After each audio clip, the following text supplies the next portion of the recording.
Video বানায় রাজনীতি খাইয়ে দেবে, এত আম্মকের দল তারা ভিডিও বানায় আমাদের রাজনীতি খাইয়ে দেবে। আমাদের রাজনীতি এত সস্তা? হ্যাঁ, মির্জা ফখরুল সাহেবকে বানায় ভারতের দালাল, আমির খসরু মাহমুদ চৌধুরীকে বানায় ভারতের দালাল, রুমিন ফারহানাকে নিয়ে ভিডিও বানায়, সালাউদ্দিন সাহেবকে নিয়ে ভিডিও বানায়, জামাতের নায়েব আমির তাহের সাহেবকে নিয়ে ভিডিও বানায়, আমাদেরকে নিয়ে বানায়।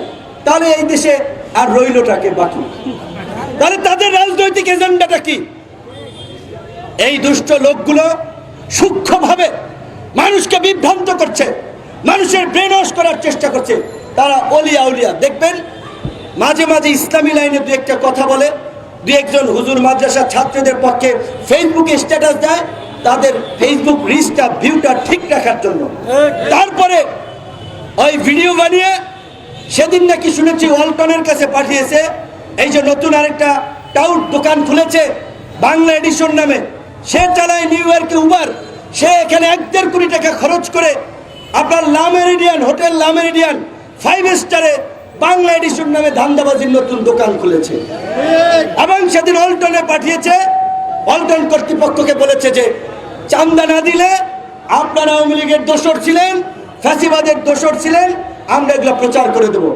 এর আগে দেখেছি এই একদিকে আমাদের সাথে থেকেছেন, ভিডিও বানিয়েছেন, আবার বসুন্ধরা গ্রুপের সাইম সুবাহার আনবির যে মুক্তিযোদ্ধার মেয়েকে হত্যা করেছেন, মুনিয়া হত্যা নিয়ে দেশের গণমাধ্যম ওই সময় খুব বেশি কথা বলতে পারে নাই, কারণ তারা হাসিনার লোক ছিলেন।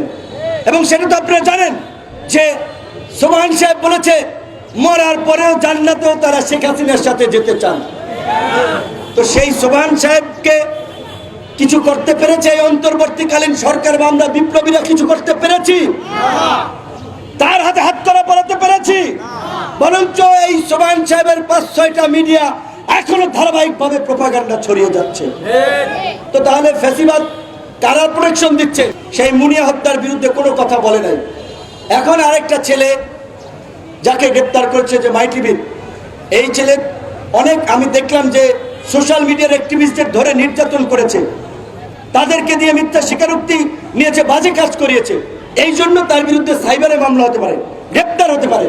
কিন্তু যখন একটা গণমাধ্যম কিছুদিন আগে জনকণ্ঠ দখল করেছে, ভাগ বাটোয়ারা করে, সেখানে বিএনপির প্রতিনিধি ছিল, জামাতের লোক ছিল, এনসিপির লোক ছিল, গণ অধিকারের লোক ছিল, সেটা নিয়ে কথা বলায় মাই টিভিও দখল করতে গিয়েছে, সেইটা নিয়ে কথা বলে এখন আমাদের ভিডিও বানায় রাজনীতি খাইয়ে দেবে। এত আম্মকের দল তারা ভিডিও বানায় আমাদের রাজনীতি খাইয়ে দেবে। আমাদের রাজনীতি এত সস্তা? হ্যাঁ।